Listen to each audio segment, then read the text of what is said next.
Hello everyone, this is Dr. Zach, and today in AP Calculus we are going to develop the properties for our 6 trigonometric functions. These are the last 6 derivatives that you will need to know for the AP exam. Today's lesson preview provided you an opportunity to think about the algebra involved when working with inverse functions or even arc functions. So the first question, you should have had theta equals your 5 pi over 6. And the second one, using your calculator, you have figured out that theta was equal to negative 1.373. We begin today's lesson thinking about the algebra involved with arc sine, arc cosine, and let's see what we can come up with here. We want to simplify our expression. As you can see, it's made complex by this angle. So if I were to just call that angle theta and let theta equal the arc sine of your x minus 1, in order to release the argument x minus 1, we want to take the sine of both sides. So the sine of theta is equal to your x minus 1. Now we're going to go back to right circle trig. It's been a while for you, I know. And we'll put in our right angle, label theta.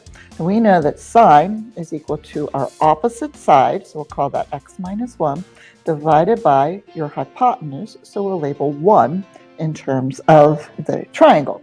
We want to find that missing side. So the missing side is going to be the square root of 1 squared minus the quantity x minus 1 squared, and that will be the length of the missing side. When you simplify, this becomes the square root of 2x minus x squared. So we now have our triangle relabeled using the angle that was given to us in our function. So let's think about it. The question is asking for us to simplify the secant of theta. Now the secant of theta is going to be equal to, now think about your cosine. Cosine theta is equal to your adjacent over your hypotenuse. Secant will be hypotenuse divided by your adjacent. And therefore, the secant of theta is going to be 1 divided by the square root of 2x minus x squared. So the algebra behind our problem helps us rewrite our functions. And we all know at this point that algebra is very helpful to simplify expressions. So now we're looking at our problem. We have, instead of a simplifying expression, we have an equal sign. So we're trying to solve for x. So I'm looking at, I've got an arc cosine, I've got an arc secant. I'm going to take the cosine of both sides because I know that the cosine and arc sine are inverses. So that lets me know that x equals the cosine of the arc secant of x. So we're going to let theta equal the arc secant of x. And when we let that happen, if we were to take the secant of both sides, we know that the secant of theta must equal x.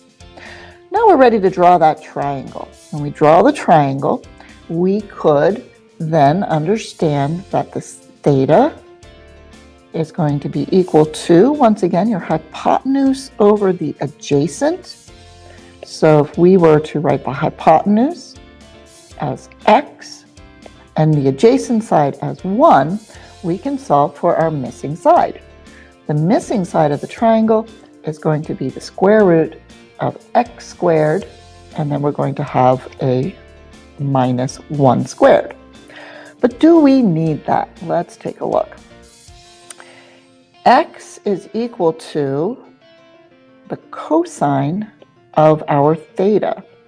But we know that the cosine of theta is equal to 1 over the hypotenuse, which gives us the equation x equals 1 over x, or x squared equals 1. And that lets us know that x is either plus or minus 1. Now we're going to talk about the differences between inverses and arcs. The difference will be the range. If you look at the inverse of sine, that's actually equal to the arcsine, but only for the particular range negative pi over 2 to pi over 2. The sine inverse function is not actually a function at all. A function needs to have the x's and y's be 1 to 1 and an inverse for an inverse to exist. The arcsine, though, is a function because it is 1 to 1, meaning it passes both the horizontal and the vertical line test. So as we look at the arcsine, your domain is going to be from negative 1 to 1, and the range is going from negative pi over 2 to pi over 2. Similarly, the arccosine has the domain from negative 1 to 1, and its range is going from 0 to pi. So it's different ranges and domains for each one of our functions. The arctangent has the domain negative infinity to infinity, but its range is going from negative pi over 2 to pi, and that is to make certain that the asymptotes are not going to bother the function. Our cosecant is very similar, except we have an exception at 0, because if you were to divide by 0, you have an asymptote. Similar things happen with the arcsecant and the arccotangent. The ones I'd like you to focus on are the arcsine, arccosine, and arctangent. Make certain you understand what their domain and ranges will be. Now that we have a better understanding of the domains, we can talk about the derivative. Understanding the domain is very important because a function's derivative will only exist when your function is continuous. So as we look at y equals arcsine x, let's find and rewrite the problem. Sine of y is equal to x. Using implicit differentiation to find the derivative tells us that the cosine of y dy dx is going to be equal to 1. So dy dx must equal 1 over the cosine of y. Okay, so we need more information about the cosine of y because our function may only have x's. We could rewrite this as 1 over the cosine of the arcsine of x. So that's very awkward. We want to simplify our cosine arcsine of x. So we will let theta equal the arcsine of x, which tells us that the sine is going to be, sine of theta is equal to x. Draw your right triangle. Here's our theta. Sine is going to be the opposite side over your hypotenuse. Hypotenuse is 1. Then we can figure out our missing side, which is 1 minus x squared. Now from here, we know that we were actually looking for the cosine of theta, and the cosine of theta is going to be your adjacent divided by your hypotenuse, which is 1. Taking all this information, the derivative of the arcsine is 1 over the square root of 1 minus x squared. And there is a new rule for you to have in your repertoire. We know that the derivative of the arcsine of x is going to be equal to 1 over the square root 1 minus x squared. All right, now we need the derivative of the arctangent. So if we were to rewrite our problem, we know that the tangent of y is going to be equal to x. Derivative of tangent is secant squared y dy dx is equal to 1. So dy dx must be equal to 1 over the secant squared of y. However, we know that y needs to be replaced. We have the secant squared of the arctangent of x. Okay, so that is crazy. We need to simplify the arctangent of x. So if we let theta equal the arctangent of x, we know that tangent of theta equals your x. Draw your right triangle. The tangent of theta is your opposite, which is x, over the adjacent, which is 1, and the missing side is 1 plus x squared. So from here, we know that we're going to get dy dx equals the secant squared of theta. But wait a minute, the secant of theta, oh, forgot my square root. Secant of theta is going to be your hypotenuse, which is the square root of 1 plus x squared, over the adjacent, which is 1. So dy dx is 1 over that secant squared, so 1 plus x squared. So that gives us another formula.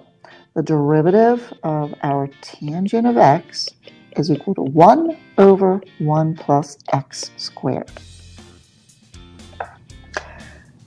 So now I want you to determine the derivative of the arc secant. I also want you to work on the derivative of the arc secant of 2x. For the derivative of the first one, you're going to have to do the work we did for examples 3 and 4. But for the next one, perhaps you can use the rule that we wrote in example 3. And don't forget to include your chain rule. Take a few minutes, work on problems 1 and 2. Afterwards, check your answers.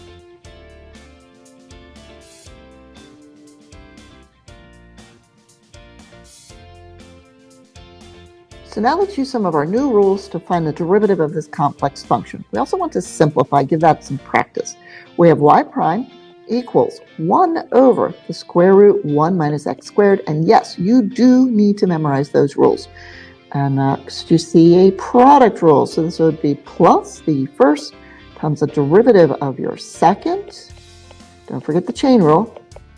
Plus the second, which is square root 1 minus x squared, derivative of the first, which is 1. Don't forget, we have a negative 1/2 as part of that exponent. All right, now to simplify, we want to find a common denominator. The first term has a denominator of 1, square root 1 minus x squared. The second term actually has the same denominator. It's our third term that's missing the denominator. So we're going to multiply the third term by the square root 1 minus x squared over the square root 1 minus x squared. Rewrite our problem now that they have a common denominator as 1 plus, we have negative x squared, and for our third part of the problem, we have plus 1 minus our x squared, all divided by our square root 1 minus x squared. Simplify just a little bit more, and we will have a nice little 2 minus 2x squared divided by square root 1 minus x squared. Yes, we could simplify some more. We would end up with 2 times the quantity 1 minus x squared divided by 1 minus x squared with a square root, and this all simplifies. Look how nice that is. All right, so once again, algebra is a very important tool. Number 3, you are asked to evaluate the arc secant of negative root 2, which you can handle.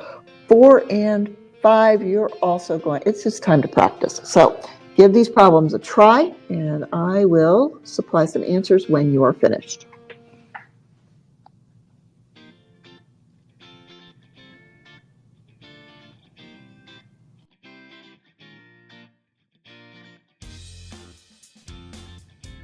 So the last 6 derivatives that you have are the arc sine, arc tangent, arc secant. Notice that the derivatives of any of the arc problems that start with a C, once again, have a negative. This one should be a arc cosecant, so please make that correction, arc cosecant of U. All right, with that, you now have your last derivatives for AP Calculus. Give the lesson follow-up a try and have a fabulous day.